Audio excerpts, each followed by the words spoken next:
স্বাগত আজকের বাংলাদেশে। আপনাদের সাথে আছে আমি খালেদ মুজিবুর। 2012-13 অর্থবছরে বাজেট প্রস্তাব করেছেন অর্থমন্ত্রী আবুল মাল আব্দুল মুহিত। 1,91,738 কোটি টাকার এই বাজেটে বড় রকম চ্যালেঞ্জই গ্রহণ করেছে সরকার।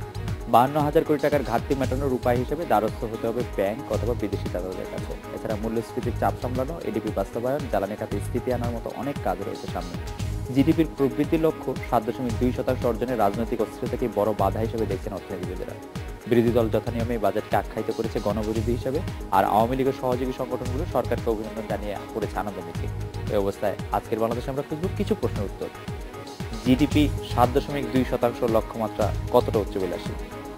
মূল্যস্ফীতি 7.5% রাখা সম্ভব কি? রাজনৈতিক অস্থিরতা বাজেটে বাস্তবায়নের পথে কতটা প্রতিবন্ধক? 2012-13 অর্থবছরে জ্বালানি খাতে স্থিরতা আসার সম্ভাবনা কতটা? জানিয়ে রাখি, আজকে বাংলাদেশে আপনার মতামত প্রশ্ন পাঠাতে এসএমএস করতে পারবেন। এসএমএস পাঠানোর নিয়ম AKBO লিখে স্পেস দিন, লিখুন আপনার নাম, স্পেস দিয়ে লিখুন আপনার মতামত প্রশ্নটি যে কোনো মোবাইল ফোন থেকে পাঠিয়ে দিন 1232 নম্বরে। এছাড়া ইমেল করতে পারবেন akbo@independent24.tv এই ঠিকানায়, লিখতে পারেন ফেসবুক ও টুইটারে। এইসব বিষয় নিয়ে আলোচনা করতে আজ স্টুডিওতে আছেন আওয়ামী লীগের সভাপতি মণ্ডলীর সদস্য ডক্টর মহিউদ্দিন খান আলমগীর, আছেন পলিসি রিসার্চ ইনস্টিটিউট PRI এর নির্বাহী পরিচালক ডক্টর আহসান এইচ মনসুর। স্বাগত আপনাদের। কিছুক্ষণের মধ্যেই আপনাদের সাথে যোগ দেবেন সাবেক বাণিজ্য মন্ত্রী ও বিএনপি চেয়ারপারসনের উপদেষ্টা জনাব আমির খসরু মাহমুদ চৌধুরী। এছাড়া আমরা সরাসরি কথা বলবো আমাদের চট্টগ্রাম প্রতিনিধি মামুন আবদুল্লাহ, খুলনা প্রতিনিধি সোহেল মাহমুদ এবং সিলেট প্রতিনিধি মাহবুবুর রহমানের সাথে। স্বাগত আপনাদেরও। জনাব মহিউদ্দিন খান আলমগীর, এবার বার্ষিক উন্নয়ন কর্মসূচির আকার দেখে এবার অনুমান করা যায় যে এতে ভোটারদের তুষ্ট করার মতো অনেক প্রকল্প থাকবে নিশ্চয়ই, কিন্তু এত অর্থ খরচ করার সামর্থ্য বা দক্ষতা প্রশ্নে নেই, এটা অনেকেই বলছেন এবং তা প্রতি বছর প্রমাণও হচ্ছে। এই অবস্থায় এই সব এডিপি বা এই এডিপি রাজনৈতিক বিবেচনায় নেওয়া, যেটা অনেকে বলছেন যে কতটুকু সুফল দিবে? আমি মনে করি যারা বলেছেন যে এই বছরের বার্ষিক উন্নয়ন কর্মসূচি রাজনৈতিক বিবেচনায় হয়েছে, তারা কিন্তু সত্য কথা বলছেন না, বস্তুনিষ্ঠ কথা বলছেন না। এখানে দুটো কথা বা তথ্য আমাদের মনে রাখা দরকার। প্রথম তথ্য, যে আমি মনে করি বস্তুনিষ্ঠ পর্যালোচনার ভিত্তিতে আমাদের বার্ষিক উন্নয়ন কর্মসূচি 55,000 কোটি টাকা যার আকার প্রস্তাব করা হয়েছে, তা আনুপাতিক হারে কিন্তু বেশ কম। দেখেন, সার্বিকভাবে আমাদের বাজেটের মাত্রা হলো বা আকার হলো 1,91,738 কোটি টাকা। এর ভিতর 55,000 কোটি টাকা যদি আমাদের বার্ষিক উন্নয়ন কর্মসূচি হয়, তাহলে আমাদের এও মনে রাখতে হবে যে আমাদের এই বিশাল আকার বাজেটের সবচেয়ে বড় অংশ আমরা প্রাত্যহিক ব্যয় নির্বাহ করার জন্য প্রযুক্ত করছি। অন্য কথায় দেশের অর্থ ব্যবস্থার অধিকতর উৎপাদন ক্ষমতা সৃষ্টির জন্য আমাদের তরফ থেকে সর্বাত্মকভাবে যে সম্পদ বা বিনিয়োগ প্রয়োগ করা ইচ্ছিত, তা কিন্তু আমরা করছি না। লক্ষ্য করবেন, 1972-73 সালে প্রথম বাংলাদেশের পূর্ণাঙ্গ বাজেট যা বঙ্গবন্ধুর নেতৃত্বে আমরা গ্রহণ করেছিলাম, সেখানে দেখেছি আমরা যে সার্বিক বাজেট ব্যয়ের প্রায় 48 ভাগ, লক্ষ্য করবেন প্রায় 48 ভাগ আমরা উন্নয়ন ব্যয় হিসাবে প্রযুক্ত করার জন্য প্রক্ষেপণ করেছিলাম এবং তাই আমরা করেছি। কিন্তু এবার যদি ওই 1,91,738 কোটি টাকার বাজেটের বিপরীতে বা বাজেটের মধ্যে 55,000 কোটি টাকার উন্নয়ন বাজেটের কথা চিন্তা করেন, তাহলে দেখবেন এটা শতকরা প্রায় 25 থেকে 26 ভাগ। তখন তো পরিস্থিতি একটু ভিন্ন ছিল। 786 কোটি টাকার বাজেটের 501 কোটি টাকা ব্যয় করা হয়েছে এডিপির জন্য, বা সেটা তো অনেক, মানে পরিস্থিতিটা তো অনেক বেশি ডিফারেন্ট ছিল। সার্বিক যে বাজেটের আকার হলো 1,91,738 কোটি টাকা, তার মধ্যে 55,000 কোটি টাকা হলো উন্নয়ন বাজেট, 25% ব্যয় করা হয়েছে। তো এটা কম বলে আমি মনে করি। কাজে এই নিরিখে যারা এটাকে উচ্চবিলাসী বলছেন, তারা কিন্তু বস্তুনিষ্ঠভাবে সত্যি কথা বলছেন বলে আমি মনে করি না। বরং আমি মনে করি অর্থনীতির ছাত্র হিসাবে আমাদের প্রাত্যহিক যে ব্যয় আছে, নৈমিত্তিক যে ব্যয় আছে সরকারের, সেই প্রাত্যহিক বা নৈমিত্তিক ব্যয় কমিয়ে বা এখন বা এই বছরে যে পর্যায়ে আছে সেখানে হিমায়িত করে এই উন্নয়ন বাজেটের আকার বাড়ানো প্রয়োজন। দ্বিতীয় যে অভিযোগটা করা হয়েছে, সেটা বলা হয়েছে যে এটা রাজনৈতিক বিবেচনায় নেওয়া হয়েছে। দেখুন, রাজনৈতিক বিবেচনায় নিশ্চয়ই না হবে। আমরা রাজনীতি করি, রাজনৈতিক উচ্চ আকাঙ্ক্ষার জনসাধারণের কাছে প্রক্ষেপণ করে আমরা জনসাধারণের সমর্থন নিয়ে আপনার সংসদে এসেছি এবং সেখানে আমরা বাজেট অনুমোদন করছি বা বিবেচনা করছি। কিন্তু যেটা মনে রাখা দরকার, এই রাজনৈতিক বিবেচনাকে বা রাজনৈতিক উদ্দেশ্যকে আমরা আর্থসামাজিক উন্নয়নের ভিত্তি হিসাবে মনে করি, এবং সেই ভিত্তি হিসেবে মনে করে যদি আমরা বার্ষিক উন্নয়ন কর্মসূচিতে যে প্রকল্পগুলো অন্তর্ভুক্ত হওয়ার প্রস্তাব করা হয়েছে তা বিশ্লেষণ করি, তাহলে দেখব এটা রাজনৈতিক বিবেচনায় খয়রাত দেওয়ার জন্যে কিংবা কোনো ব্যক্তি বিশেষের অর্থানুকূল্য প্রদর্শন করার জন্যে কিংবা কোনো এলাকার গোষ্ঠীগত স্বার্থ বা রক্ষা করার জন্য করা হয়েছে, এটা কিন্তু এই ধরনের কোনো অভিযোগ ধোপে টিকে না। বরং আমি মনে করি যে প্রকল্পগুলো প্রস্তাব করা হয়েছে বার্ষিক উন্নয়ন কর্মসূচিতে, এই প্রকল্পগুলো কিন্তু জাতীয় প্রকল্প। এই প্রকল্পগুলো জেলাভিত্তিক প্রকল্প নয়, এই প্রকল্পগুলো বৃহৎ প্রকল্প অধিকাংশ ক্ষেত্রে, এবং এই প্রকল্পের সাথে সংশ্লিষ্ট হস্তান্তরমূলক যে পরিশোধন আছে বা ব্যয় আছে তা যদি আমরা আলাদা করে দেখি, তাহলে দেখব এই প্রকল্পগুলো সার্বিকভাবে দেশের অবকাঠামো, উৎপাদনের অবকাঠামো সৃষ্টির জন্য প্রস্তাব করা হয়েছে। এবং সেই প্রেক্ষিতে আমি মনে করি না যে নিছক ছোটোখাটো রাজনৈতিক বিবেচনায় কিংবা গোষ্ঠীগত স্বার্থ উদ্ধার করার জন্যে বা সেই লক্ষ্যগুলো প্রয়োগ করা হয়েছে, বরং সার্বিকভাবে দেশের আর্থসামাজিক উন্নয়ন করার জন্যে এই প্রকল্পগুলো প্রস্তাব করা হয়েছে। এবং এই প্রকল্পগুলো এভাবে প্রস্তাব করার জন্যে এবং যে প্রেক্ষিতে আমি আর আগে বললাম তার আলোকে এই উন্নয়ন প্রকল্পগুলো আমাদের সামনে ধরার জন্যে আমি আমাদের প্রধানমন্ত্রী শেখ হাসিনা এবং অর্থমন্ত্রী আবুল মাল আব্দুল মুহিতকে আন্তরিক ধন্যবাদ জানাবো। আমরা একটু ডক্টর আহসান এস মনসুরের কাছে আসি। তার আগে এই প্রসঙ্গে ডক্টর মির্জা আজিজুল ইসলাম তত্ত্বাবধায়ক সরকারের সাবেক উপদেষ্টা বলেছেন যে, সেটা একটু আমি পড়ে শোনাতে চাই আপনাকে। চলতি বাজেটে সরকার এডিপির 36,000 কোটি টাকার বেশি খরচ করতে পারবে না। আগামী বছরও এডিপি বরাদ্দের বড় অংশ খরচ করা যাবে না। ফলে 55,000 কোটি টাকা বরাদ্দ দেওয়া অযৌক্তিক হয়েছে। দেশের অর্থনৈতিক চাহিদার তুলনায় 55,000 কোটি টাকা অবশ্য বেশি নয়, কিন্তু খরচের সামর্থ্যের তুলনায় তা অনেক বেশি। বিষয়টি বিবেচনা রাখলেই অর্থমন্ত্রী ভালো করতেন।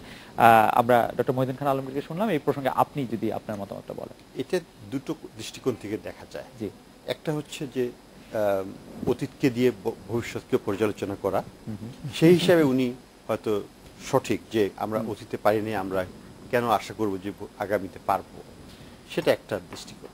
আরেকটা দৃষ্টিকোণ হতে পারে যে ঠিক আছে, আমি অতীতে পারিনি কিন্তু আগামীতে আমি করতে চাই। এখন প্রয়োজনের দিক থেকে আমি অবশ্যই বলবো যে আমাদের এই বাজেটে এটা জাতীয় আয়ের 5% কাছাকাছি হয়। তো 5% মতো খুব বেশি না কোনো দেশের জন্য, সেটা এটা সঙ্গত পরিমাণ। এখানে যেটা সমস্যাটা আসছে সেটা হচ্ছে যে এখানে ফাইন্যান্সিংটা একটা বড় পোর্শন কিন্তু বিদেশি খাত থেকে আসছে। কারণ আমরা যদি দেখি যে ওভারঅল এক্সটার্নাল ফাইন্যান্সিং এই বাজেটে কতখানি, সেটা প্রায় 43% মতো আমি বৃদ্ধি দেখতে পাচ্ছি। এইখানে যেটা আমার কাছে অস্বস্তিকর লাগে সেটা হচ্ছে যে আমরা গত কয়েক বছরের ইতিহাসে এই ধরনের প্রবৃদ্ধি বৈদেশিক সাহায্যের ব্যবহারে আমরা দেখি নাই, এবং হঠাৎ করে এটা হওয়ার মতো যে ধরনের পরিবেশ বা সম্পর্ক লাগে, সেটাও আমি বর্তমান ক্ষেত্রে কিন্তু একটা ধরনের আমি বলবো টানাপোড়েন চলছে দাতাদের সাথে বাংলাদেশ সরকারের বিভিন্ন কারণে, পদ্মা ব্রিজ সহ। তো এই সকল পরিপ্রেক্ষিতে আমার মনে হয় যে এটার ফাইন্যান্সিং কনস্ট্রেন্ট একটা চলে আসবে আগামী মাসগুলোতে, এবং তখন যেটা সমস্যাটা হবে যে এইটা যদি আমরা বাস্তবায়ন করতে চাই তাহলে আমাদেরকে আভ্যন্তরীণ খাতে নজর দিতে হবে, এবং আভ্যন্তরীণ খাতে নজর দিলে পরে আমাদের লোন বা মানে ব্যাংকিং সিস্টেম থেকে বরোয়িংয়ের উপর আবার চাপ পড়ে যেতে পারে। তো সরকারকে আমি সেজন্য আমার ভিত্তিক হচ্ছে যেটা প্রয়োজন আছে, এটা যদি আমরা বৈদেশিক খাত এবং আভ্যন্তরীণ খাতের রাজস্ব যদি আমরা পর্যাপ্ত পরিমাণে যেটা টার্গেটেড আছে সেটাকে যদি আমরা রিয়েলাইজ করতে পারি, তাহলে এটাকে বাস্তবায়ন করা যথাযথ হবে এবং প্রয়োজন বলে আমি মনে করি।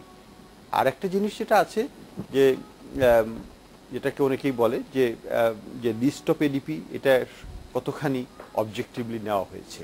এবং এখানে একটা প্রশ্ন আসে যে বাজেটের সময় যদি অবজেক্টিভলি নেওয়া হয়, কিন্তু পরবর্তীতে যখন বাজেট রিভাইজ করা হয়, এডিপি রিভাইজ করা হয়, প্রত্যেক বছরই করা হয়, তখন দেখা যায় যে এক্সট্রা 200 করে প্রজেক্ট ঢুকে যায়, পরিমাণটা কমে আসে 5,000 থেকে 7,000 কোটি টাকা, কিন্তু 180 বা 200 প্রজেক্টের মতো নতুন করে ঢুকে যায়, এবং প্রচুর আনফান্ডেড প্রজেক্ট আছে প্রায় 400-500। ডক্টর মনসুর, আমি একটা জিনিস জানতে চাচ্ছিলাম যে আপনি বলছিলেন যে অতীতের বিবেচনায় তিনি বর্তমান প্রেক্ষাপটকে বিবেচনা করছেন অনেক অর্থনীতিবিদ, ডক্টর মির্জা আজিজুল ইসলাম সহ, কিন্তু আমরা কি অতীতের প্রেক্ষাপট থেকে বর্তমানে যে একটি ভিন্ন প্রেক্ষাপট সৃষ্টি হয়েছে এরকম কোনো লক্ষণ আমরা দেখতে পাচ্ছি যে গত বছরের তুলনায় আমাদের আজকের প্রেক্ষাপট একটু ডিফারেন্ট? এটা বলতে পারলে আমি খুশি হতাম, কিন্তু বাস্তবতার আলোকে বলতে গেলে বলতে হয় যে না, আমি সেটাকে এখনো দেখছি না। দুটো কারণে আমি দেখছি না। একটা কারণ হচ্ছে যে প্রজেক্ট ইমপ্লিমেন্টেশনের যে এফিসিয়েন্সি, আমাদের প্রজেক্ট পাইপলাইনের রিসোর্সের কিন্তু কোনো অভাব নাই, $13 বিলিয়ন ওইখানে জমা আছে। কিন্তু বাস্তবায়ন করার যে সক্ষমতা, সেটা কিন্তু একদিনে হবে না। এবং এটা প্রত্যেক সরকারি চেষ্টা করেছে, কিছু কিছু হয় আবার পিছিয়ে যায়। ওই তৈলাক্ত বাষ্পে ওঠার মতো 2 হাত আগায় 1 হাত পিছায়, এইভাবেই চলছে সর্বদাই। তো এখানে প্রচেষ্টাটা একটা মধ্যমেয়াদী নিতে হবে, যেটাতে আমাদের যে প্রজেক্ট ডাইরেক্টরস এবং প্রজেক্ট ইমপ্লিমেন্টেশনের ক্যাপাসিটিটা আস্তে আস্তে দক্ষতা তাদের বাড়িয়ে এটাকে করতে পারি। আরেকটা যেটা হচ্ছে যে কুইক ডিসবার্সিং লোন যদি আমরা জোগাড় করতে পারি, তাহলে কিন্তু আমাদের অর্থনৈতিক এই সমস্যাটা মিটে। কিন্তু সেই ক্ষেত্রে যেটা প্রয়োজন হবে সেটা হচ্ছে সরকারের অর্থনৈতিক সংস্কার কার্যক্রম, যেটা আছে বলে আমি মনে করি, কারণ আন্তর্জাতিক অর্থভাণ্ডার থেকে বাংলাদেশকে সাহায্য করা হচ্ছে এই ব্যাপারে, সেটা আছে। কিন্তু আরেকটু রাজনৈতিকভাবে যদি আমরা আমাদের যে দাতা সংস্থাগুলো আছে তাদের সাথে আমরা একটু সম্পৃক্ত হতে পারতাম, তাহলে হয়তো ডিসবার্সমেন্ট আরো অনেক বাড়তো। আন্তর্জাতিক অর্থ বা মুদ্রা তহবিলের যে সাহায্যের কথা আপনি বলছেন, যে আমরা পরে আরো বিস্তারিত এই আলোচনায় নিশ্চয়ই ডক্টর মহিউদ্দিন খান আলমগীরকেও শুনবো, যেটা আমাদের জন্য আশীর্বাদ না অভিশাপ। তার আগে আমরা একটা বিরতি নিচ্ছি। বিরতির পর ফিরে এসে আমাদের সঙ্গে যোগ দিবেন বিএনপি চেয়ারপারসনের উপদেষ্টা জনাব আমির খসরু মাহমুদ চৌধুরী। আমরা একটা বিরতি নিচ্ছি।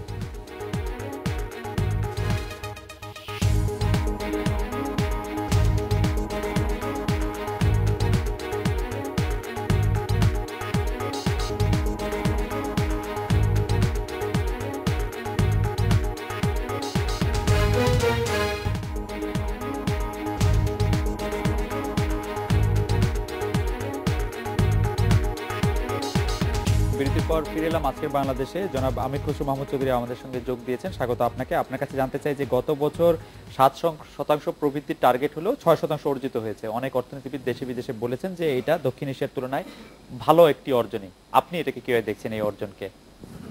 এবছরও টার্গেট নেওয়া গত বছর মানে এই বছরের কথা, এই বছর 6.2। হ্যাঁ, 6.2 টার্গেট হয়েছে। জনাব আমির খসরু মাহমুদ চৌধুরী, আপনার কাছে জানতে চাইছিলাম যে এটা আপনি কিভাবে? এটা তো প্রেক্ষাপটটা আপনি বাংলাদেশের প্রেক্ষাপটটা এখানে বুঝতে হবে। প্রথমত টার্গেট নিয়ে তো অনেক আলোচনা আছে, আমি সেই বিষয়ে এখন যেতে চাচ্ছি না। সেটা 6.3 নাকি কারো কম হবে, এগুলো একটা ভিন্ন আলোচনা।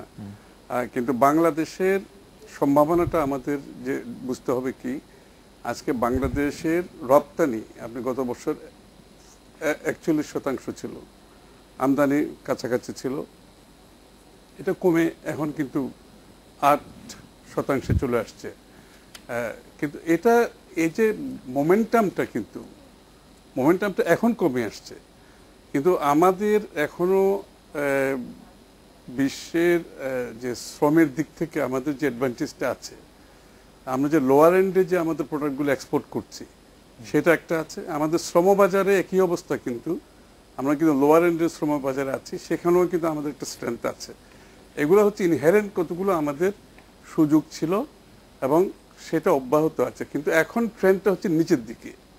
আপনি যেটা লক্ষ্য করবেন যে সরকার 7% বলছে, 6.3 আসছে এখন, কিন্তু আসল কত গিয়ে দাঁড়ায় এটা নিয়ে IMF, তারপরে এশিয়ান ডেভেলপমেন্ট ব্যাংক বিভিন্ন মতামত আছে। কিন্তু এবং ইন্ডিকেটরগুলো কি আমাকে বুঝতে হবে। ইন্ডিকেটরগুলো হচ্ছে নিম্নমুখী, সবগুলো ইন্ডিকেটর নিম্নমুখী। আপনি যদি রপ্তানি ধরেন সেটা 41 থেকে 8% আসছে, আমদানি একই চলে আসছে। তারপরে আপনার ইয়েতে কি বলে ঋণ সরবরাহ কমে আসছে। আপনার মূলধনী যন্ত্রপাতি আমদানি ক্যাপিটাল মেশিনারি আমদানি কমে গেছে, শিল্পের কাঁচা মাল আমদানি কমে গেছে, ইন্টারমিডিয়েট র মেটেরিয়ালস কমে গেছে, এবং আজকে টাকার মূল্যমান আজকে প্রায় 20% মতো কমে গেছে। ব্যাংকের সুদের হার 16, 17, 18% চলে গেছে। শেয়ার বাজার অলমোস্ট, শেয়ার বাজারের অবস্থা তো আর বলতে গেলে অনেক সময় দরকার। আপনার সবকিছু মিলে যে অবস্থানে আমরা এখন গিয়ে দাঁড়াচ্ছি, এখন থেকে আমাদেরকে আসলে চিন্তার সময় এসছে যে, এবং তার চেয়ে যেটা বড় ক্ষতি হয়েছে দেশের, যে সামষ্টিক অর্থনীতিতে আমরা গত 20 বছরে যে একটা বাণিজ্যের সাথে, শিল্পের সাথে, বিনিয়োগের সাথে একটা ভারসাম্য গত 20 বছরে বিভিন্ন সরকারের সময় আমরা অর্জন করেছি, সেটা এখন নষ্ট হয়ে গেছে। এবং সব কিছু মিলে অর্থনীতির যে বিপর্যয়ের সম্মুখীন হয়েছে এগুলো আজকে বিশ্লেষণ করার ব্যাপার আছে। এবং এই বছরের যে প্রবৃদ্ধি সেটা একটা বড় প্রশ্ন হয়ে দাঁড়িয়েছে। আগামী বছর যে টার্গেট সেটা আরো বড় প্রশ্ন দাঁড়িয়ে গেছে। কারণ এর উপরে যোগ করেন আপনি দেশের অবকাঠামোগত যে অনুন্নয়ন, অবকাঠামোগত যে সমস্যা, আজকে আমরা বিদ্যুতের কথা শুরু করে রাস্তাঘাট, ট্রান্সপোর্টেশন, যোগাযোগ ব্যবস্থা, তারপরে গ্যাসের অবস্থা বলেন, সার্বিক অবকাঠামোর যে অবস্থা আছে, আর্থিক খাতের যে অবস্থা আপনি চিন্তা করেন, তারল্য সংকট ব্যাংকের যাতে সরকারের ঋণ গ্রহণ, আপনি যদি সবকিছু অ্যাড করেন আসলে বাংলাদেশের অর্থনীতি কোথায় দাঁড়িয়ে আছে। এবং সবচেয়ে বড় প্রবলেম হয় কি জানেন, আজকে এই বছর থেকে 10,000 কোটি টাকা নেক্সট বাজেটে ট্রান্সফার করা হচ্ছে। এটা ফিসক্যাল ডিসিপ্লিনে কতটুকু পড়ে সেটাও ভিন্ন বিষয়, কিন্তু it's a non starter, you starting with -10,000 next বাজেটে। তার উপরে আপনি যে বাজেট দিয়েছেন, বাজেট তো আমি ওনার সাথে একমত, উনি যদি বলে থাকেন 55,000 টাকা কম হয়েছে আমিও কিন্তু একমত, কিন্তু 55,000 থেকে যে 60,000 70,000 যতই আপনি করতে পারেন, কিন্তু এইটার অর্থায়ন, আমরা এই অর্থায়ন কি দেখছি আজকে, সরকার কেন এত ঋণ নিয়েছে? যেহেতু আজকে বিদেশ থেকে যে ঋণ অনুদান সেগুলো আমরা ইউটিলাইজ করতে পারিনি, অত আমরা পাইনি। কারণ সেই ক্ষেত্রে প্রশ্ন উঠেছে যে দুর্নীতির প্রশ্ন হচ্ছে, বহুমাত্রিক দুর্নীতির প্রশ্ন হচ্ছে বিভিন্ন বড় বড় প্রকল্প নিয়ে। তা আপনি সার্বিক চিত্রটা কি, আপনি তো অর্থায়ন করতে হবে বাজেটে, আপনি অর্থায়ন প্রাইভেট সেক্টর অর্থায়ন করতে হবে, এই বিষয়ে আপনার বক্তব্য পরিষ্কার, ডেভেলপমেন্ট কর্মসূচি করতে হবে, যে এই বিষয়ে বিদেশি বিনিয়োগ করতে হবে। আমি ডক্টর আলমগীরের রেসপন্সটা একটু শুনি, যে উনি যে বিষয়গুলি তুলে ধরলেন এটা আমার কাছে আপাতত যৌক্তিক মনে হচ্ছে, আপনি সম্পর্কে কি? দেখুন, সবকিছু যোগ করে তিনি যে কালো আপনার প্রচ্ছদটা দেখতে পাচ্ছেন, সেই কালো প্রচ্ছদটা কিন্তু আমি দেখতে পাচ্ছি না। আমি একটি উদাহরণ ওনার সামনে উপস্থাপিত করব, আপনাদের সকলের সামনে উপস্থাপিত করব। তাহলে এই যে কুড়িগ্রাম জেলা, সেখানের খবর আমরা গত সপ্তাহে নিয়েছিলাম। এককালে মঙ্গা পীড়িত ছিল। আপনাদের মনে আছে যে জোট সরকারের আমলে সাইফুর রহমান সাহেব অর্থমন্ত্রী বলেছিলেন যে মঙ্গা শব্দের অর্থ তিনি জানেন না, কিন্তু মঙ্গা ছিল, মঙ্গা লোকজন খেতে পেত না বলেই মঙ্গার কথা বলা হতো। সেই মঙ্গা পীড়িত এলাকার থেকে একজন ওই ক্ষেত মজুরির কথা আমরা চিন্তা করছি। এই ক্ষেত মজুর তিনি দিনে এখন 300 টাকা পান মজুরি। এখন লক্ষ্য করবেন, এই 300 টাকার বিপরীতে আমাদের ওই এলাকায় 600 টাকা ধান বিক্রি হচ্ছে, অর্থাৎ 300 টাকাতে তিনি আধা মণ ধান পাচ্ছেন। এখন লক্ষ্য করবেন, এই আধা মণ ধান, এক মণ ধান 40 সেরে 32 সেরের মতো চাল হয়। তো আধা মণ ধান যদি হয়, জি 1600-এর মতো চাল হয়। তো এই 1600-এর মতো চাল একজন দিন মজুর পান একজন চাষি মজুর, এটা কিন্তু বাংলাদেশের ইতিহাসে এমনকি তার আগেও কোনোদিন ঘটেনি। শায়েস্তা খানের কথা আমরা শুনেছি যে আপনার টাকায় নাকি 16 মণ না 8 মণ চাল পাওয়া যেত। সেখানেও যদি আনুপাতিকভাবে একজন দিন মজুর কত পান সেটা যদি আমরা হিসাবে নেই, তাহলে দেখব যে 16 মণ আপনার পাওয়ার তার কোনো সম্ভাবনা ছিল না। কিন্তু যে কথাটা আমি বলতে চাইছি সেটা হলো সার্বিকভাবে যেটা প্রতিফলিত হয় দিনের শেষে সকল যুক্তির উপসংহার হিসেবে, সেটা হলো যে আমি সাধারণ মানুষ, আমি কি পাচ্ছি, কিভাবে আছি। আমি মনে করি আপনার সারা বিশ্ব পশ্চাৎ দেশে যে মন্দার আপনারা অভিজ্ঞতা ঘটেছে তার আলোকে এবং পার্শ্ববর্তী দেশসমূহে যে হারে আপনার প্রবৃদ্ধি ঘটেছে, সেই হারের কথা বিবেচনা করে যদি আমরা বাংলাদেশের কথা বিবেচনা নেই, তাহলে বাংলাদেশে গত বছর বা এর আগের বছর বা এই বর্তমান বছরে আমরা খারাপ করেছি এটা কেউ বলতে পারবে না, জোর করে বলতে পারবে না। যে কিন্তু গত বছর বিপদ হচ্ছে না, দিনমজুর তো 365 দিন কাজ করে না। জি 365 দিন তো দিনমজুর কাজ করে না। উনি যে প্রসঙ্গগুলো সঠিকই বলেছেন, দিনমজুর 365 দিন কাজ করে না, কিন্তু যখন কাজ করে তখন সে পায়। আমরা দেখেছি আমাদের এখানে যে প্রচ্ছন্ন যে আপনার বেকারত্ব আছে, সেই বেকারত্ব উপরের, কিন্তু তথাপিও যেটা বলা দরকার যে এই ধরনের একটা ইতিবাচক ঘটনা কিন্তু এর জীবনে, দিনমজুরের জীবনে ঘটেনি। যে কথাটা আমি বলতে চাইবো, এই বক্ষমান বছরে অর্থাৎ এই বছরে প্রায় 1,62,000 কোটি টাকা বা 60,000 কোটি টাকার বাজেট সারা বাংলাদেশের ইতিহাসের সবচেয়ে বড় বাজেট আমরা বাস্তবায়িত করেছি। সবশেষে আপনার 1,57,000 কোটি টাকার মতো হবে। 1,62,000 থেকে নিচে নেমে এসে। কিন্তু যেটা বলা দরকার সেটা হলো এই বাজেটটা কিন্তু বাস্তবায়িত করা হয়েছে এবং এই বাজেট অনুযায়ী যে প্রকল্পগুলো বাস্তবায়িত করা প্রয়োজন, প্রকল্পগুলো হাতে নেওয়া ইপ্সিত ছিল সেগুলো করা হয়েছে।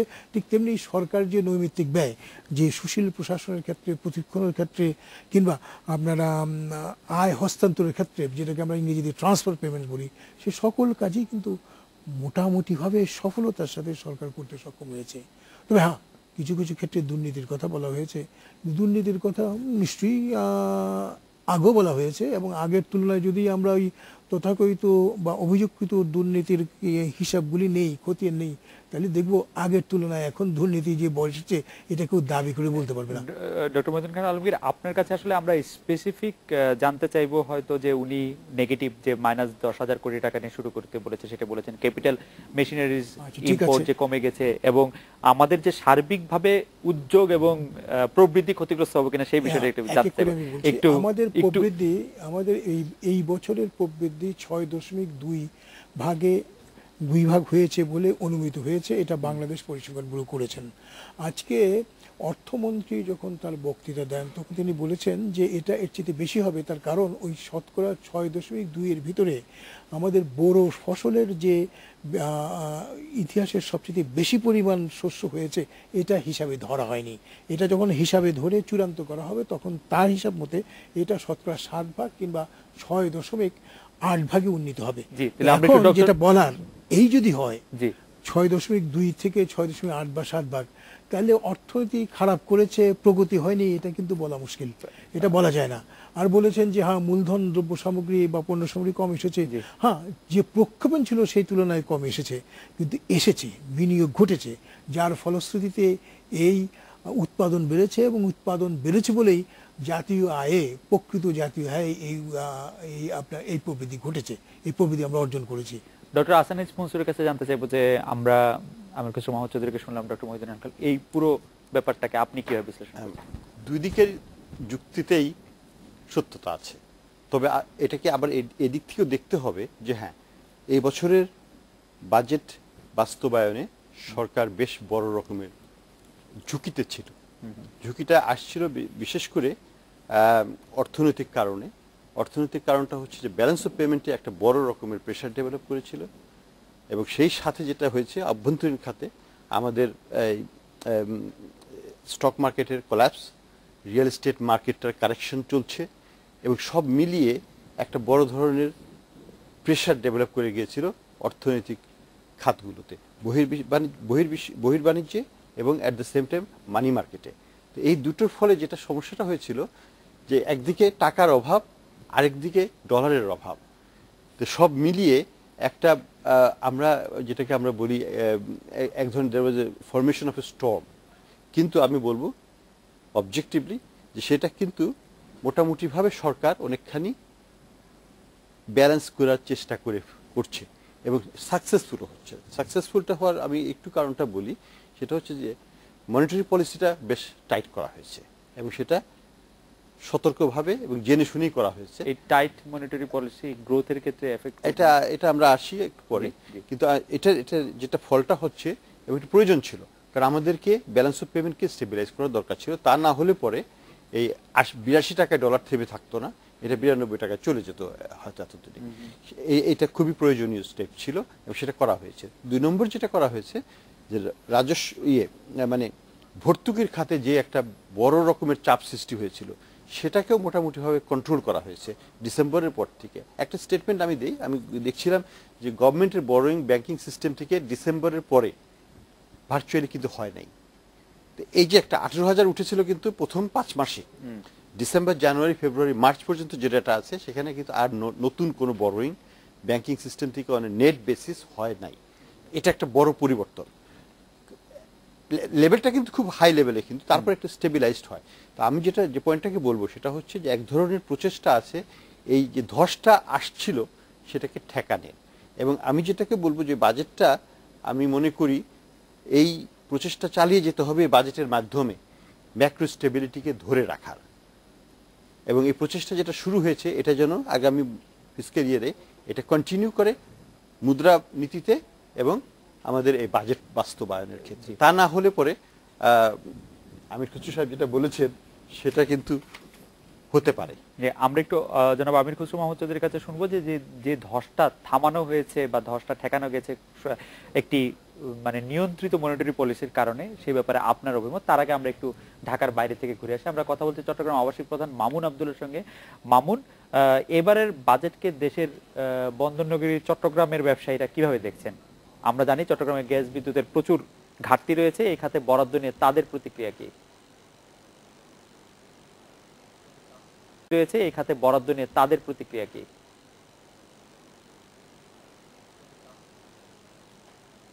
ধন্যবাদ খালেদ। আমি বিভিন্ন ব্যবসায়ী সংগঠনের নেতা এবং আজকে সারাদিন ধরে বেশ কয়েকজন ব্যবসায়ীর সঙ্গে কথা বলেছি। তারা আমাকে বলেছেন যে এই নতুন বাজেট যেটা দেওয়া হয়েছে সেখানে ব্যবসা বান্ধব বাজেট কোনোভাবেই বলা যায় না। কারণ একজন ব্যবসায়ীর ব্যবসা করার জন্য অনেকগুলো সাপোর্ট সরকার থেকে দরকার হয়, সরকারের অনেকগুলো পলিসির দরকার হয়। পলিসিগুলোর মধ্যে ওনারা বলছেন যে ব্যাংক থেকে বরোয়িং করার যে ইন্টারেস্ট রেট অনেক বেশি এবং ব্যাংক এখনও খুব রিজিড অবস্থায় আছে, ব্যাংক ঋণ দিচ্ছে না ব্যবসায়ীদের লেনদেনটা অনেকটা স্থবির হয়ে পড়েছে। আর পিপিপি যেটার কথা বলা হয়েছিল গত 3 বছর ধরে অর্থ বাজেটে বলা হয়েছিল যে পিপিপি বাস্তবায়ন করা হবে, অর্থাৎ ব্যবসায়ীদের কিছু টাকা এবং সরকারের কিছু টাকা মিলে কিছু অবকাঠামোগত বড় ধরনের উন্নয়ন হবে। সেই সরকারে বরাদ্দের টাকা খরচ হয় না, আর ব্যবসায়ীরা এই উন্নয়ন প্রক্রিয়ার সাথে সম্পৃক্ত হতে পারেনি। আর অবকাঠামোগত উন্নয়ন যদি না হয় তাহলে ব্যবসা বাণিজ্যের ক্ষেত্রে অনেক প্রতিবন্ধকতার সৃষ্টি হয়।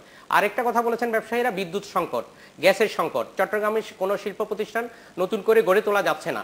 এইসব কারণে এই বাজেটকে ব্যবসায়ীরা কোনোভাবেই ব্যবসা বান্ধব বলছেন না। আর সাধারণ মানুষ মনে করছেন যে বাজেট ভালো কি মন্দ সেটা এই মুহূর্তে বলা যাবে না। মামুন, আপনাকে ধন্যবাদ। আমি একটু খুলনা প্রতিনিধি সোহেল মাহমুদের কাছে খুলনার অবস্থা জানতে চাইবো। তার আগে জনাব মহিউদ্দিন খান আলমগীরের উদ্দেশ্যে চান মিয়া বগুড়া থেকে বলেছেন যে 40 কেজি ধানে 26 কেজি চাল হয়, তো 29 কেজি হয় না, সেটি আপনাকে জানিয়ে রাখলাম। যে আমরা একটু সোহেল মাহমুদের সঙ্গে কথা বলি যে এবার বাজেট কতটা শিল্প বান্ধব হয়েছে বলে খুলনার শিল্পোদ্যোক্তারা মনে করছেন। সোহেল। হ্যাঁ, ধন্যবাদ খালেদ। আমরা সন্ধ্যার পরপরই খুলনা চেম্বার অফ কমার্সের সভাপতির সঙ্গে কথা বলেছিলাম এবং তিনি আমাদেরকে একটা ব্রিফিং করেছিলেন এবং সেখান থেকে তিনি জানিয়েছেন যে বর্তমান সরকার যে বাজেটটি দিয়েছে 2012-13 অর্থ বছরের জন্য, এটা অত্যন্ত সময়োপযোগী এবং জনহিতকর এবং বাস্তবসম্মত বাজেট এবং এই বাজেটের ফলে এই এলাকার উন্নয়ন ঘটবে। এবং পাশাপাশি তিনি যেটা দাবি করেছেন যে মংলা বন্দর আধুনিকায়ন, পদ্মা সেতু নির্মাণ, খুলনা অঞ্চলে গ্যাস সরবরাহ, বিমানবন্দর ও সুন্দরবনকে ঘিরে পর্যটন শিল্পের বিকাশের জন্য প্রধানমন্ত্রীর দৃষ্টি আকর্ষণ করেছেন।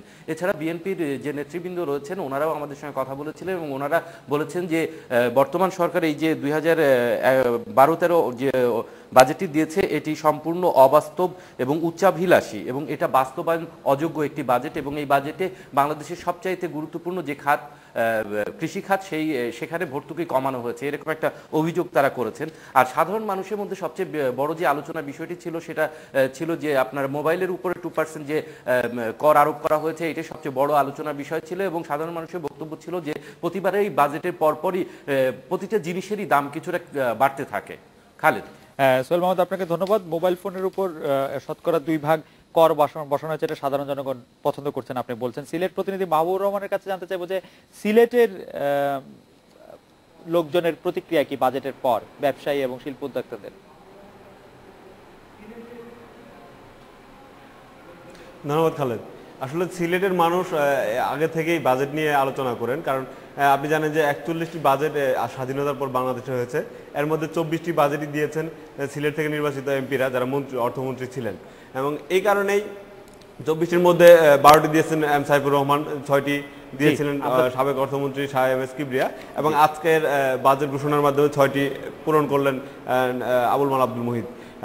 সেক্ষেত্রে সাধারণ মানুষের যে এইটা ধারণাটা হয়েছে যে বাজেট আসলে তারা মনে করে কোন জিনিসটার দাম বাড়বে আর কোন জিনিসটার দাম কমবে, আসলে এই ধারণা থেকেই সাধারণ মানুষের বাজেট নিয়ে চিন্তা ভাবনা হয়, কিন্তু বাজেটে আসলে সেই ধরনের কোনো দিক নির্দেশনা থাকে না।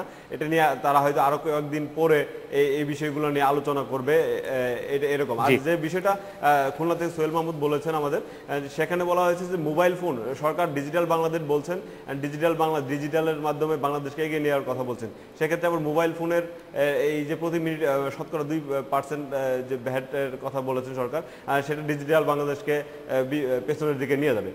100 টাকার কথা বললে 2 টাকা বেশি দেওয়াই উচিত মাহবুব।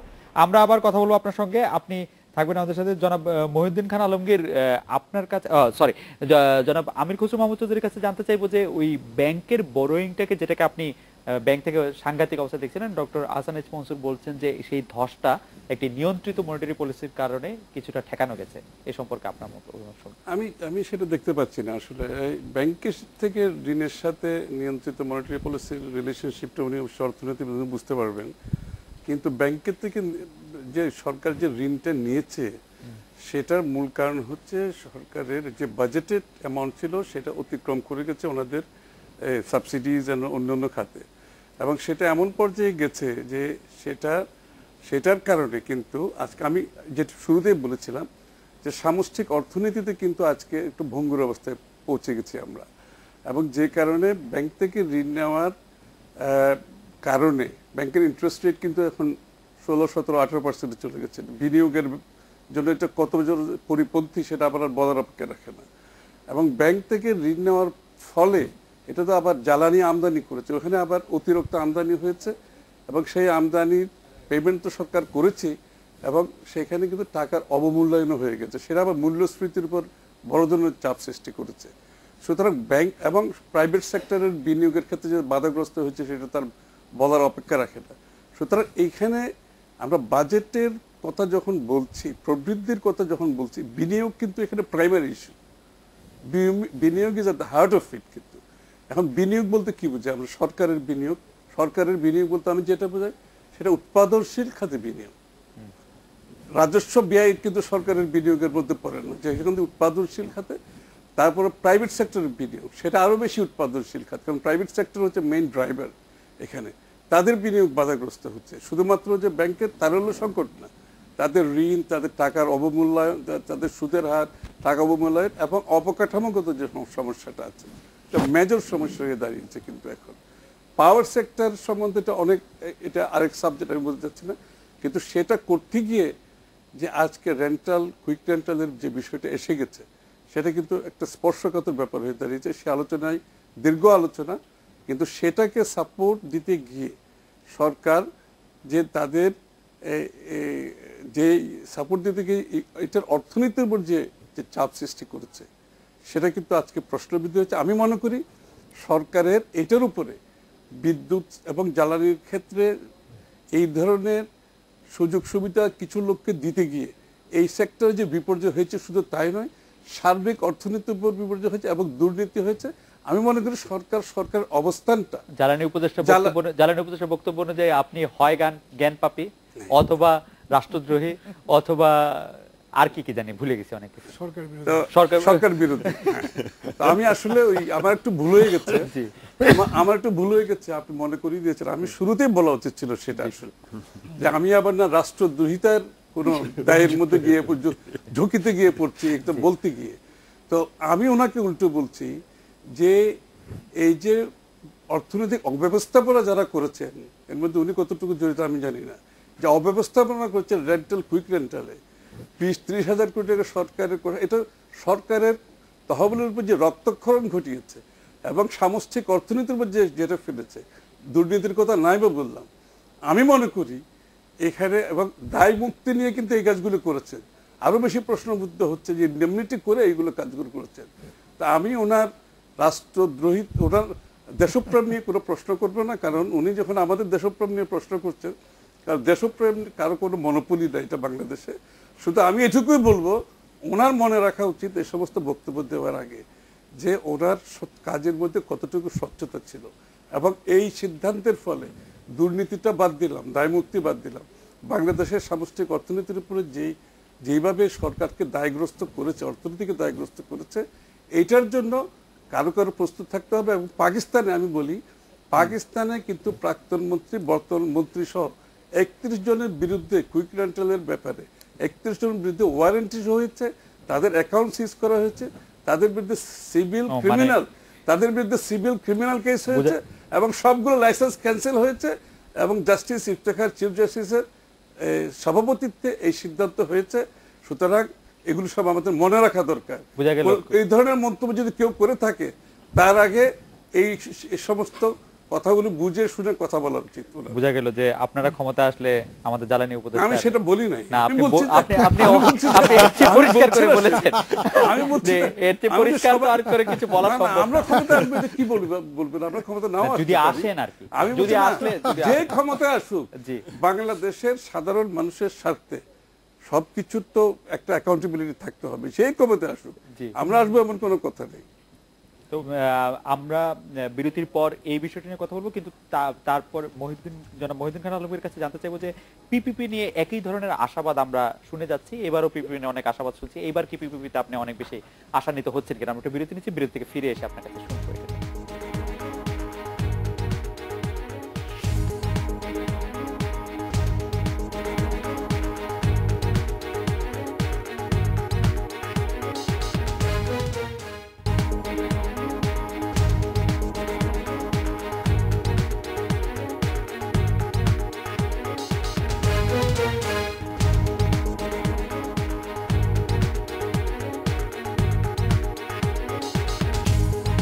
পর ফিরে এলাম আজকের বাংলাদেশে। ডক্টর মহিউদ্দিন খান আলমের কাছে জানতে চাইবো যে আমির খুসরো মাহমুদ চৌধুরী বেশ কয়েকটি বিষয়ে প্রশ্ন তুলেছেন, বিশেষ করে কুইক রেন্টালের প্রশ্নে, এবং আমরা আরেকটি বিষয় যোগ করতে চাই যে পিপিপি নিয়ে এবারও আমরা বেশ আশাবাদ দেখতে পাচ্ছি। আপনার মতামত এ সম্পর্কে? দেখুন, আমি ওই দুটো বিষয়ে দুটো মত দেবো। প্রথম হলো ওই তথাকথিত আপনার তড়িৎ ভাড়া বা কুইক রেন্টাল বিষয়ে। যেটা আমাদের মনে রাখতে হবে সেটা হলো এই যে এক্ষেত্রে বিদ্যুৎ লভ্য করা হয়েছে। কুইক রেন্টাল যেটা আছে এটা একটা প্রক্রিয়া। এই প্রক্রিয়া অনুযায়ী পৃথিবীর কিছু কিছু দেশে, উদাহরণত ফিলিপাইন্সে, ইন্দোনেশিয়ায় এভাবেই বিদ্যুতের যে অপ্রতুলতা আছে সেটা খুব তড়িৎ গতিতে এটা মেটানো হয়েছে। বাংলাদেশে সেটা অনুসরণ করা হয়েছে। কাজেই অনুসরণ যেটা ভালো ফল দিয়েছে সেটা অনুসরণ করে বিদ্যুৎ লভ্য করা, এতে খারাপ কিছু আছে বলে আমি মনে করি না। এবং আমি মনে করি এই পদ্ধতি অনুযায়ী যে জনস্বার্থে দেশের সম্পদ কিংবা উৎপাদন ক্ষমতা ব্যবহার করার যে সরকারের তরফ থেকে যে প্রচেষ্টা প্রযুক্ত হয়, ঈপ্সিত, সেই তা প্রতিফলিত হয়েছে। আর দ্বিতীয়, আপনি যে পিপিপি সম্পর্কে বললেন, যে দেখুন এটা আমরা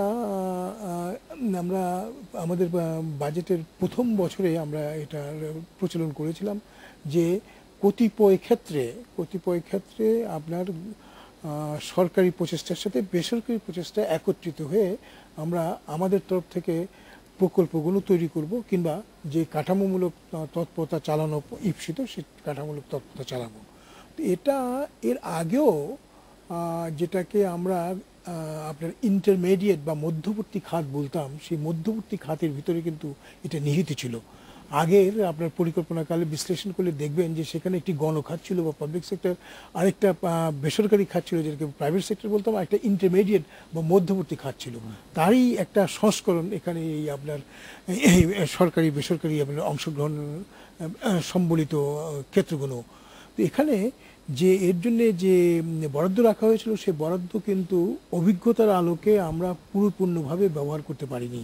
প্রথম বছরে বা প্রথম আমাদের যে বাজেট ছিল সেখানে খুব বেশি ব্যবহৃত হয় নাই। দ্বিতীয় যে বছরে বাজেটে কিছু ব্যবহৃত হয়েছে, প্রথম বছরের চেয়ে বেশি ব্যবহৃত হয়েছে। এখন বর্তমান যে বছর, এ বছরেও যতটুকু বরাদ্দ ছিল ততটুকু ব্যবহৃত হয়নি, কিন্তু পৃথিবীর অন্যান্য দেশে কিন্তু এটা হয়েছে।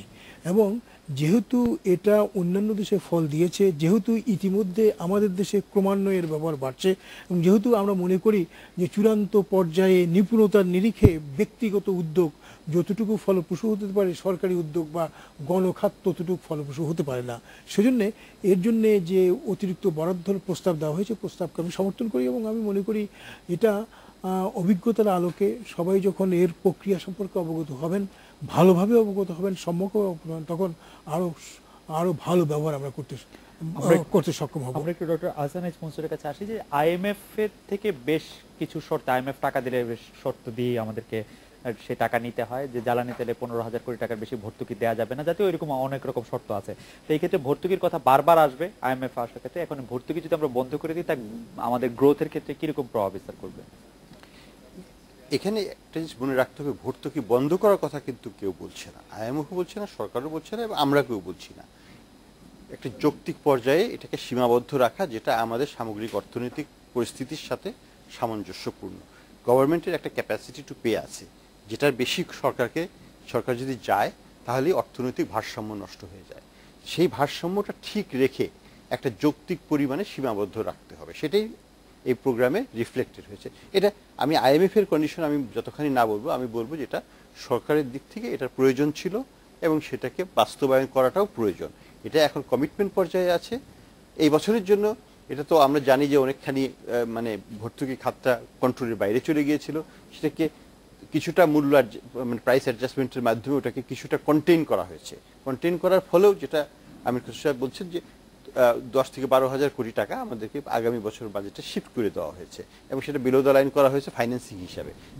এই কারণে ভবিষ্যতের দিকে আমাদের তাকাতে হবে। আমাদের ভবিষ্যতের যদি আমরা এটাকে কন্টিনিউ করতে চাই তাহলে ওই যে প্রাইস অ্যাডজাস্টমেন্ট ফর্মুলার একটা কথা বলা হয়েছে, যেটা অর্থমন্ত্রীও বলেছেন আজকে বাজেট স্পিচে, যে ভবিষ্যতে বাইরে যদি তেলের দাম বাড়ে আমরা সেইভাবে বাড়াবো। এটা মানে এই না যে আমাদের তেলের দাম বিশ্ব বাজারে সমান করে দেব। আমরা দেখেছি যে পিপিপি গুলি মানে যে কুইক রেন্টাল বিদ্যুৎ কেন্দ্রগুলির কথা আমরা বলছি, সেই কুইক রেন্টাল বিদ্যুৎ কেন্দ্রে গতবার মানে এই বছরেই গত অর্থ বছরে যে ওই জ্বালানি তেল আমদানি করা যায়নি বলে কম বিদ্যুৎ উৎপাদন করা হয়েছে, কিন্তু এর অনেকগুলি বন্ধ রাখতে হয়েছে। এর ফলে কিন্তু আমরা এদিকেও সুবিধা পাচ্ছি না। এটাকেই দেখতে হবে এই দিক থেকে আমরা কেন বন্ধ রাখতে হয়েছে, কারণ ভর্তুকির পরিমাণ এমন ভাবে বেড়ে যাচ্ছিল যেটাকে ফাইন্যান্সিয়ালি এটাকে কন্ট্রোল করা যাচ্ছিল না। কিন্তু যদি আপনি মূল্য সমন্বয় করতেন তাহলে ইন্টারনাল রিসোর্স জেনারেশন হতো, তাহলে পরে কিন্তু তারা আরো বেশি প্রডিউস করতে পারতো। এখন আমরা যদি তাদেরকে সত্যিকার লেভেলে নিয়ে যেতে চাই তাহলে সরকারের যে কন্টেইনমেন্ট আছে ওটার মধ্যে রেখে বাকিটাকে পাস থ্রু করতে হবে, তাইলে পরে তার optimum utilization of the capacity হবে, তা নয় তো হবে না। আমরা একটু শেষ আধা মিনিট একটু জনাব আমির খসরু মাহমুদ চৌধুরীর কাছে শুনি যে এই সমন্বয়টা কতটা বাস্তব, যেটা বলছেন যে মূল্য সমন্বয় বা ভর্তুকি করে এটা কিভাবে সম্ভব বা কতটা সম্ভব? আপনি দেখেন আসলে বিনিয়োগকারীরা কি চায়, তাদের একটা ইউনিট কস্ট আছে, ওই ইউনিট কস্টের মধ্যে তার এই বিনিয়োগটা থেকে যথেষ্ট রিটার্ন আসবে কিনা, প্রয়োজনীয় রিটার্ন আসবে কিনা। এখন যেসব অ্যাডজাস্টমেন্টের কথা বলা হচ্ছে এগুলো তো আসলে যে মহিউদ্দিন আলমগীর সাহেব ঠিকই বলছে, এটা স্টপ গ্যাপ মেজার ঠিক আছে, সাময়িক ঠিক আছে, কিন্তু এখন তো সরকারের 3.5 বছর পরে এই কথা বললে তো চলবে না। এর মধ্যে কোনো বেস প্ল্যান আসছে না। আপনি যদি এই ধারা চলতে থাকেন, এই যে কস্টটা আপনি পাস করবেন বিনিয়োগকারীদের উপর, 16-17-18% ইন্টারেস্ট দিবে, তারল্যের সংকট, টাকার অবমূল্যায়ন, ঋণ সংকট, আপনি অবকাঠামো সংকট, তার উপরে যদি তাকে আপনি এই ধরনের কস্ট তার উপর চাপিয়ে দেন, এটা তো আমরা তো ইন্টারনালি প্রতিযোগিতা টিকে থাকতে পারবো না, এক্সটার্নালিও টিকে থাকতে পারবো না। সুতরাং আমাদেরকে যে ইউটিলিটিস যেগুলো আপনাকে ইন্ডাস্ট্রিকে দিতে হবে, বিনিয়োগকারীদের দিতে হবে, এগুলো একটা রিজনেবল কস্টে তো আপনাকে নামিয়ে আনতে হবে। এবং এই জন্য সময় মতো প্রয়োজনীয় ব্যবস্থা নেওয়া প্রয়োজন ছিল, সেটা নেওয়া হয় নাই, যে কারণে আজকে একটা স্টপ গ্যাপ মেজারের একটা ব্যাপার, এটা একটা মধ্যমেয়াদী দীর্ঘমেয়াদী ব্যাপারে পরিণত হচ্ছে এবং গভর্নমেন্ট তহবিল কিন্তু রক্তক্ষরণ হচ্ছে। রক্তক্ষরণ হওয়ার ফলে সার্বিকভাবে অর্থনীতির সামষ্টিক অর্থনীতিতে এটার প্রতিফলন করছে। নতুন একটি অর্থ বছর আমাদের সামনে আছে, আজকে বাজেট দিয়েছেন মাননীয় অর্থমন্ত্রী। এই বাজেটের মধ্যে আমরা এক বাক্যে একটি ভালো দিক জানতে চাইবো আপনার কাছে জনাব আমির খসরু মাহমুদ চৌধুরী। সরকারের তো দোষ দিয়ে লাভ নাই, ভালো করতে তখন পারবে যখন একটা অর্থনীতি পারফর্ম করছে না, ওনারা তো চেষ্টা করছেন। এখন আমি নিশ্চিত অর্থমন্ত্রী মহোদয় আমি নিশ্চিত অর্থমন্ত্রী মহোদয় চেষ্টা করছেন, কিন্তু ব্যবস্থাপনা বলে একটা জিনিস আছে, তো এখন আপনি যদি ব্যবস্থাপনাই করতে না পারেন তাহলে তো ওনার সদিচ্ছার কোনো মানে হয় না। জনাব মহিউদ্দিন খান আলমগীর কাছে শেষ শুনতে চাইবো যে এইবার বাজেট দেখে আপনি কি দেখে সবচেয়ে শঙ্কিত হয়েছেন, একটি কথায়? আমার উৎকণ্ঠা আছে, শঙ্কা নাই। আমার উৎকণ্ঠা আমি আগেই ব্যক্ত করেছি। আমি মনে করি যে আকারে আমরা সরকারি বাজেটটা গ্রহণ করছি, সেই আকারে আনুপাতিক হারে আরও বেশি সম্পদ কিংবা অর্থ আমাদের উন্নয়ন বাজেটে যাওয়া প্রয়োজন এবং সেই লক্ষ্যে আমাদের প্রশাসনিক ব্যয় প্রতিরক্ষণের যে ব্যয় যে পর্যায়ে এখন আছে এখানে হিমায়িত করা বা এটাকে যুক্তিসঙ্গত করার প্রতি নজর দিয়ে যাতে আমাদের হাতে সঞ্চিত সম্পদের সিংহভাগ আমরা আমাদের আর্থসামাজিক উন্নয়নে প্রযুক্ত করতে পারি, তার জন্য জাতিগতভাবে আমাদের একমত হতে হবে। জি, আমরা আশা করবো যে আমরা জাতিগতভাবে একমত হতে পারি। আজকের অনুষ্ঠানে আসার জন্য ডক্টর আলমগীর, ডক্টর মনসুর এবং আমির খসরু মাহমুদ চৌধুরী, আপনাদের অনেক ধন্যবাদ। দেখা হবে আগামী রোববার এই সময়। শুভরাত্রি।